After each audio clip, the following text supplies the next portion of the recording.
Well, hello everyone, and I wanted to welcome you officially to the Ewald Podcast 2021. I am super excited. As you can see, I have Abby with me. She is going to be someone I wanted to bring on and really help encourage many of you out there who may be watching this. She recently lost her father. She's going to get into that in a minute, but before that, here we go.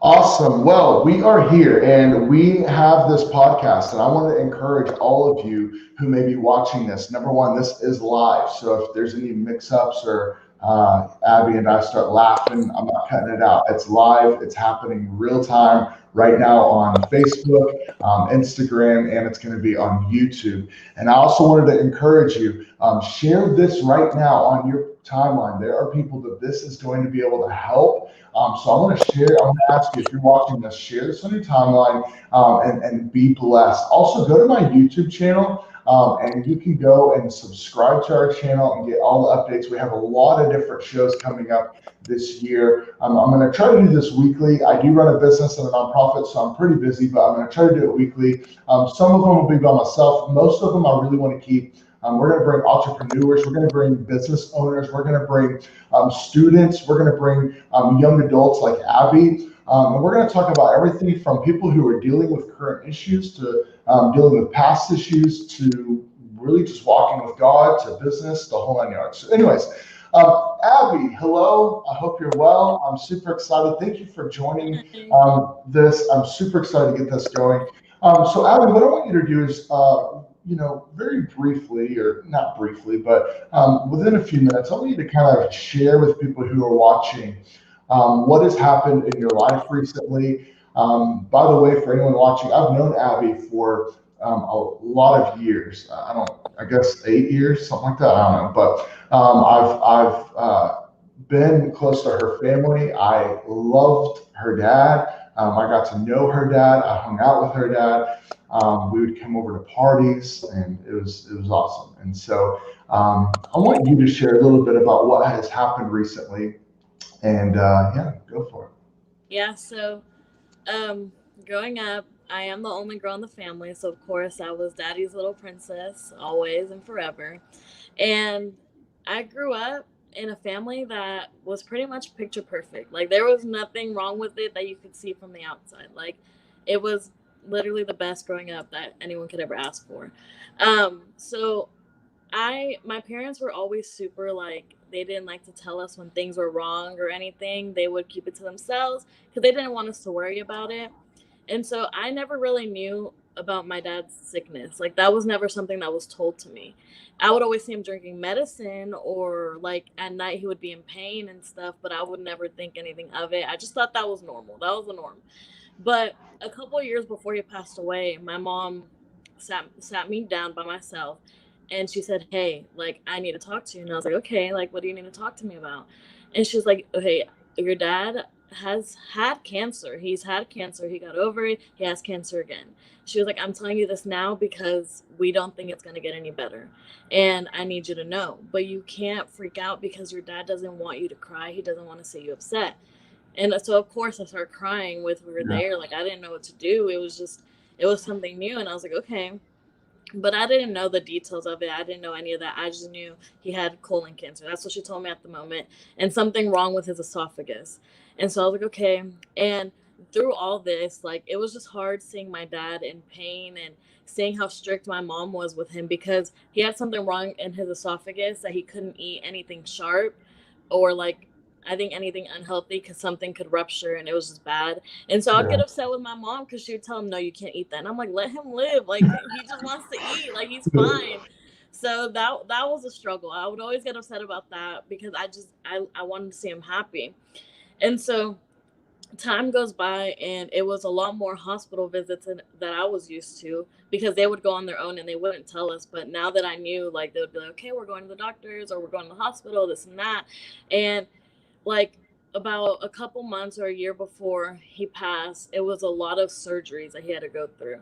And that was hard because my big brother, he lives in North Carolina, so it was just me and my little brother, and my mom would of course stay with my dad, and it was just a lot of new things, and I didn't think of that as a priority because I thought my mom would handle it, or he'll be fine, like I don't have to worry about it. So Yeah. I would stay in church, and I would stay with my church friends with the internship, and I would just kind of keep myself distracted with other stuff other than my family because I didn't want to have to deal with that. I didn't want to have to think about that. Yeah. And that's really how everything kept going, like hospital visits and all that stuff. And I remember the last big surgery that he had, we went to this hospital, and I was there, and I told him, I was like, I don't want to leave. And so we were sitting there, and it was a while that we were sitting in the lobby, and they call me and my mom in, and we go back there, and they tell us we didn't do the surgery. And so I was like, that's weird, why didn't they do the surgery? And so my dad's laying there in the bed, and he's not looking good, like that. I mean, he was dying at that point, and he holds my hand, and I just start crying, and I was like what's going on, like why couldn't they do the surgery, because I didn't understand. And then he was like, I need to, like, he told my mom, he was like, start recording. And I was like, why are you recording? And so he started like talking to my little brother. He made a video for him, made a video for my big brother, and then he started talking to me, and like just telling me all this stuff. And I'm like, why are you saying this? Like, I don't want you to say this to me. Like, you don't need to Yeah. do that right now. And he was like, no, I need to tell you this. And I was crying. I didn't know what to do. And so after that, we left that night. He came home, and a couple weeks went by, and he was just in bed all the time. And of course, we didn't think, like, we knew he was sick, but we thought he was going to come out of this. So we were doing our own thing, of course, not really spending time with him. And and then so after that, he got this really bad stomach pain, and we had to call the ambulance. And that was new for me. Like, that's not something that I've ever done. So that was just, everything was going crazy. And I still, whenever I see an ambulance, my like stomach sinks, because I'm like, Yeah. what the heck is happening? And Yeah. so we had to call the ambulance, and they came, and just the way that they received him, like, I was upset because they were just rude, and it was just not fun. But he went to the hospital, and that was the last time he got to be at home, because after that, then everything started going downhill. Yeah. And it was really hard. Like, we were in the hospital every day. My mom never came home once he was in that hospital. That's where she Yeah. stayed. She never left his side. And me and Brandon, it was kind of like, okay, well, now I have Brandon to deal with. Brandon's my little brother. I have to take care of him now, and like I have to take him everywhere and all that stuff. So it was hard, and we were living at home by ourselves, and it was a really lonely time when How old are you, or were you during that time? I was 20. I was 20. 20 when that happened. And so it was just really hard. And my mom would ask us, she's like, hey, can you please stay at home? Like, can you please stay at the hospital? Because, like, you need to spend time with your dad. And I was like, no, like, I want to be at church. I want to be with my church friends. And my dad would be like, no, like, let her go. Like, she's fine. Let her go and be at church and stuff. And I, of course, didn't understand. And Yeah. so time went by, my mom is still staying at the hospital and stuff. And I remember this one Sunday, she was like, no, like, I need you to stay, you're staying here, you're not leaving. And I was like, okay. So we stayed there. And it's nice to see the videos now of all of us sitting in the hospital room, like Yeah. squished, like it was a tiny room, and we're all in there, and my brothers are singing and like worshiping, because that's what my dad loves, so that's what they did. Yeah. And like, there's pictures of me sitting at his feet, scratching his feet, and it's like, it's stuff that I didn't think anything of it, and now it's Right. like I'm so thankful that I got to do that stuff. Yeah. But through all that, it was still like the hardest thing that I've ever been through, and seeing him like that. And he Yeah. had a liver problem, so he was like yellow, yellow, yellow. It's like super yellow, and his stomach would inflate, and it would get super Yeah. big. And so it was just hard to see him in pain. And through like the last days, like, he could barely open his eyes. Like, he would look at you, and like he would try to say stuff to you, but he was in so much pain that like he he would try his hardest, but there was nothing much he could do, like, to talk with us and stuff. And so that went on for, I don't even remember how many months. But then in June of 2019, I was at work because, of course, I was still working during that time. I didn't think about not. And I had Yeah. told my brother, I said, hey, like, this is because I was working at a private school. I said, hey, this is a number. I'm not allowed to have my phone. So if you need me, call that number. And I remember I was sitting in the classroom with all these students, and the principal of the school walks in, and she has a phone in her hand. And I already knew what was about Yeah. to happen. And I just looked at her, I smiled, and I said, okay, thank you. I'm going to step outside. I grabbed the phone and I walk outside, and my brother's on the phone. And he was like, hey. And I was like, hey. And he was like, Dad's gone. And I was like, okay. Like, Mm. I have tears coming down my face, but I was like, I need to go back inside and grab my stuff. Like, I need to get it together. So I walk inside, I grab all my stuff, and I'm walking out, and it's like the world spinning around me. And like, I was like in slow motion. And Yeah. it was the craziest feeling ever. I'm crying. I didn't know what to do. And so the only thought I had in my head was driving to my friend's Amber's house because I didn't know what was going on. I didn't know if I should go to the hospital, so I drove to her house, and she just brought me in and like laid me on her bed, and she was like, just cry. Yeah. And if you know me, I am a crier, but at the same time, I don't really like to cry. And Right. I just kind of brush it off. So I would cry, and then I look at her and start laughing, and I'm like, no, I'm fine. And she was like, no, like, you need to cry. And then I'm like, no, no, no, it's okay. And she's like, no, you need to cry. And I was like, okay. Yeah. And so I get a phone call from my sister-in-law, and she's like, hey, I'm coming to pick you up. I don't remember the ride there at all. Like, not 1 second of the ride there. Don't remember if I cried or anything.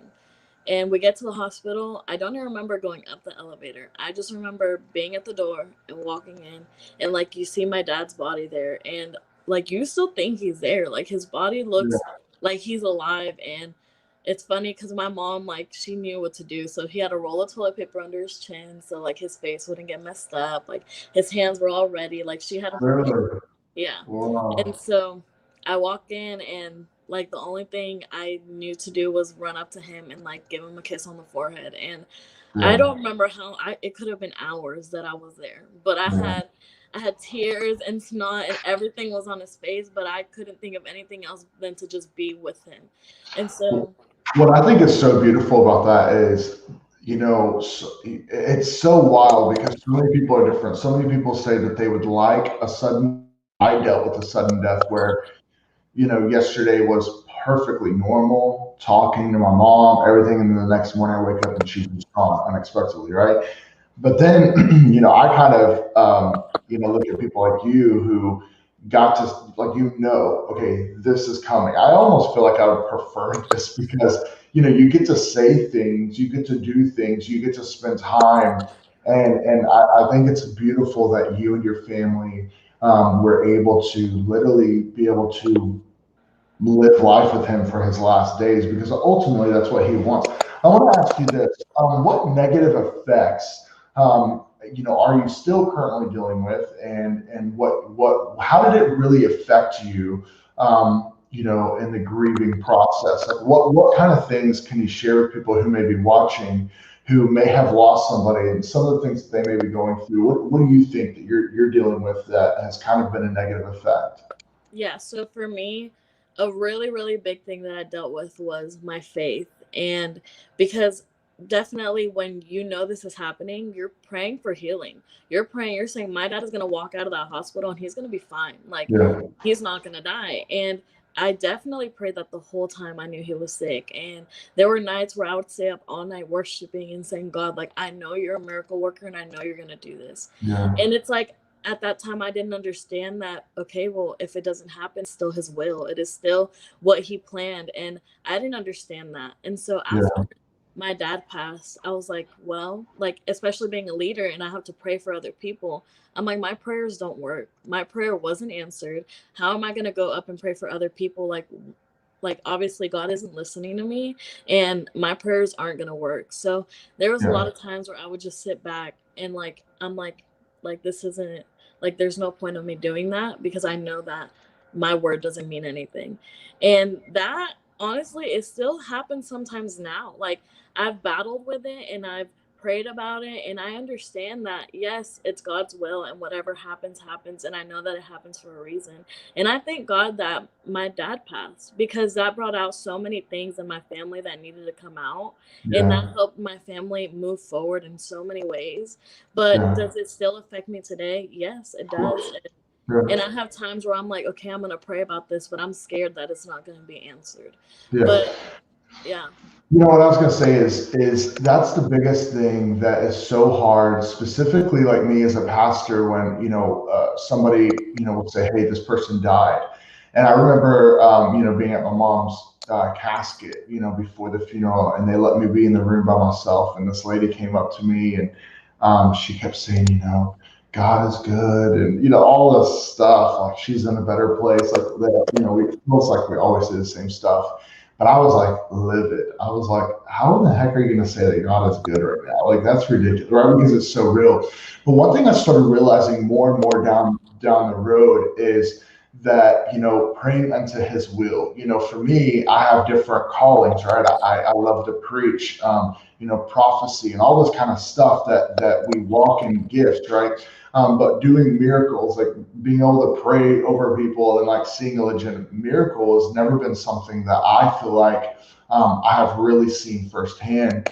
And one thing I've really come to is I'm going to always pray for a miracle, with not with unbelief, right? Like I'm going to believe God. Like I've never seen it before, but I'm going to pray, and I want to pray as I know you are about to heal this person. But if you don't, I know that you're still good. And I know that it's your will. And I know that your plans are so much bigger and better than my plans. I always say this: my little girl coming up and touching the stove, I'm going to smack her hand. I'm going to say no. Even if the stove is not on, right? I'm going to smack her hand and say, baby, don't do that. It's going to hurt you, right? But she's going to look at me and say, why did you just smack me? What's going on? Like, I touched the counter. Why are you getting mad? And that's kind of how I look like on our life with the Lord. Like Proverbs 3:5 says, lean not on our own understanding. And I think if there's a main scripture out there that someone really, other than coming to the Lord, a main scripture that someone should really get to know, it's the scripture of lean not on your own understanding. And that's where I'm at is, ultimately, if my wife and baby were driving and they got in a wreck and they both died, I have to come, and I say it very casually now, but I have to come to a place where I say, God, your will is different than my will, and you work all things to your good, Father. And through that, it's going to work all things to my good, right? So since my mom died when I was 13, I've now met close to 80 different people who have lost their mother or their father the weirdest thing, while they were 13. And so for you may have already experienced, maybe not that, but a specific way that you've been able. I feel like, I kept, like what you said is so good. I thank God that I know it sounds so weird and backwards, but it's like I always say, like, I thank God that my mom, that I did experience that. Honestly, I'm to a place now where I lost my mom when I was 13. I could not imagine losing my mom after 31 years of a relationship with her. Like, I do ever think about that. And like, so for me, I look at it and I'm like, man, like, I know, God, that you're working it all for your good. I know that you're doing it all for a purpose. And maybe you didn't cause it. It's really weird, right? Maybe you didn't cause this, but I know you're going to make this work for your good. And it's incredible. And so, like what you were saying as well is like kind of triggers, right? Where certain things would happen. I know in my life, and I want you to kind of get into this a little bit. I know in my life, what I knew of my dad, I was 8 when he died. My mom was 13, or I was 13 when my mom died. My uncle died a year after that. My grandfather died a year after that. And I remember having to go and live like with my grandmother. And I remember every single night I would go into her room while she was asleep, just to see her stomach rising up and down, just to make sure she was still alive. I remember going and living with my stepdad, Phil, who basically took me under his wing. And I remember going into his room in the middle of the night, checking, because I was so not freaked out by death, but I was just like, okay, this is going to happen. Like, someone's going to die in my life again. And I would get best friends, or I would get a girlfriend, or something would happen. I would be afraid something's going to go wrong. And now I'm even to a place where sometimes I still deal with it today, where I'll get a truck, like I have a truck, or I got a house, or I have a baby, and if I'm not careful, my mind will condition itself to, okay, be prepared for it to go wrong, right? Be prepared for your baby to die, and you'll think of the worst stuff ever, like. And so for me, I have to lean back on the promises of God. And number one, this is where I've gotten, is that God, I know you're in control, and that no matter what happens, you're going to work all things for his good. And what it's done for me with my baby is, and my wife is, I live life to the fullest. Like if anybody knows me, like I want to be the absolute best dad that I could ever be for my baby. I want to be the absolute best husband. I mean, we travel frequently because I want to provide, I want to give experience. I want to have experiences with, even at our home, I want to have experiences. So for you, have you noticed a little bit of the afraid that something else is going to go wrong, or how has it been affecting you is like that? Yeah, for me, it's like I don't like change. Like I feel like there was this big thing in my life that rocked my whole world, and like it literally shook everything and moved everything, and it's like now like I want everything to stay the same. So like even like with my friends and stuff, like they get a new friend and it's like whoa, like Yeah, down, like you can't do before that we to me. trade. Like Yeah, yeah, I need everything to stay exactly the same. Like work and stuff, like I need everything to stay in the same place, where after my dad died, this is exactly what happened, so I needed to stay like this. And yeah, like it's hard because it's like I have moments where like I'll be up at night and I'll start crying because I'm like, everyone's leaving me, like everyone is moving on and having their life, and I'm stuck in the same place. And like I don't want to move because this is what I got used to, and I don't want things to change anymore.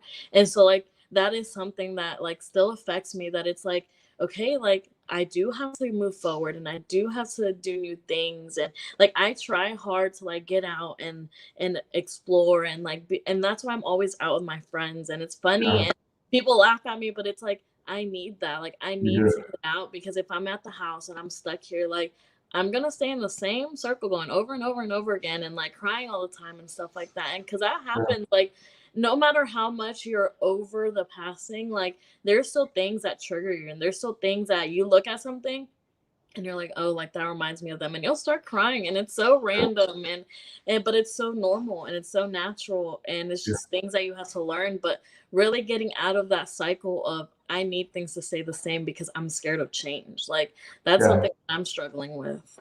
And you have to understand that we're going to go through seasons. It's so funny because I remember like literally my entire family, my grandmother died, like all these people started dying. And what was so crazy for me is I remember kind of being sarcastic where I hated Christmas, Yeah. hated it with a passion because I was in Humble. My family, or what was left of my family, was in Dallas. I didn't have my mom, I didn't have my dad, I didn't have my grandmother, I didn't have my uncle, I didn't have like the people that were my family, right? Yeah.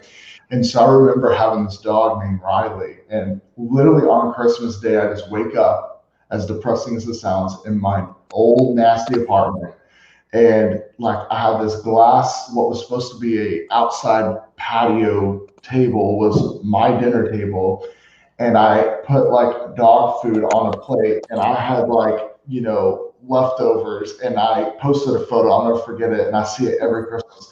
Posted a photo, and it says, and I posted something super sarcastic saying, well, Merry Christmas to me, right? And I used to sit there and wonder, like, am I ever going to enjoy life again? Yeah.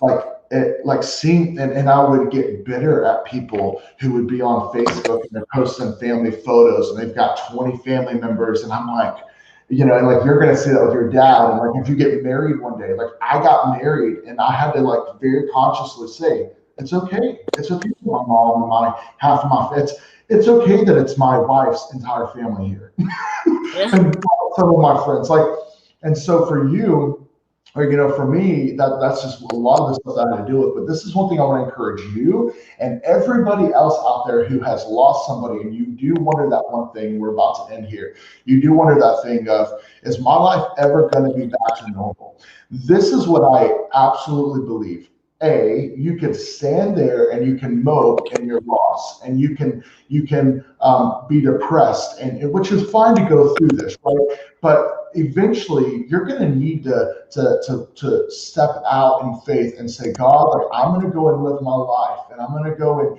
and trust you that you're going to bring things full circle. And I'll tell you today, we have Christmas, and I have Christmas with my baby and my wife and my in-laws, and I just sit there mostly in awe, just saying, God, like, thank you for this. Like, thank you that you've brought this full round. The one reason, I mean, not the one reason, it sounds bad, but one of the main things that really confirmed my relationship with my wife, of God saying, this is your life, was her parents as well. Because I'd always known that God was going to send me a wife where her parents would basically become like my parents. And it's so funny, like, during the week, every single week, I ask my wife, like, hey, when are we going to go out to eat with your parents? Or whatever, because I love hanging out with them. So for you, Abby, I know that God is going to bring it full circle, right? Right now, you're in a really weird season where you just had Christmas without your dad. Like, this is so weird, right? And it's going to be weird for a while, but I know that God is going to bring that full circle, and you have to be open to his plan. So anyways, is there one last comment, one last thing that you want to do to encourage anybody that's watching this that has recently experienced death before we end? Also, if you're watching and you want to comment below, we can see your comments live, and I may feature one of yours right before we end. But Abby, do you have any last encouragement for anyone who has lost a family member or anything? What would you say to them? Okay, so this is weird, but if you guys have read the story of Ruth or haven't read the story of Ruth, you guys should go back and read the story of Ruth, because I've read the story of Ruth, but after all this happened, it was completely different. Yeah, it talks about them losing people, and because there's 3 women and they lose people, and then Ruth, because she was so faithful to her mother-in-law and went with her instead of leaving, like, she got so many blessings because of that. And like, after this happens, you're gonna lose faith, but you need to be faithful to God and say, I'm gonna walk with you no matter what happens, and I know that you're gonna bring me promises in the end. And like, that's really what I hold on to. It's like, well, I'm gonna be faithful because I know that he is gonna bring it full circle, and I know that he's gonna bless me with so much more than what has been taken away from me. And so you guys should really go read that, because it is something that has really helped me. Yeah. So good. That was incredible. Listen, if you are watching this, I know that I have a lot of people from my high school days following me. It's so crazy just how life is. And I want to encourage you, whoever you are that's watching this, you can go through things like this. But when you do it without the Lord, I feel like it is almost near to impossible to process and understand why things happen the way they do. And so I want to encourage you, whoever you are watching this, if you do not have a relationship with God, I don't even care if you call yourself a Christian, if you've called yourself a Christian for many years, if you do not have an intimate relationship with the Lord and you get to know him, the more you get to know him, the more things will start to somewhat make sense. But here's the cool thing about the gospel is that it will never fully make sense. And you know what? I don't want it to, because I want to walk in life in faith, knowing that no matter what happens, if I lose my company tomorrow, if something happened to someone in my family, I know, God, that you are good, right?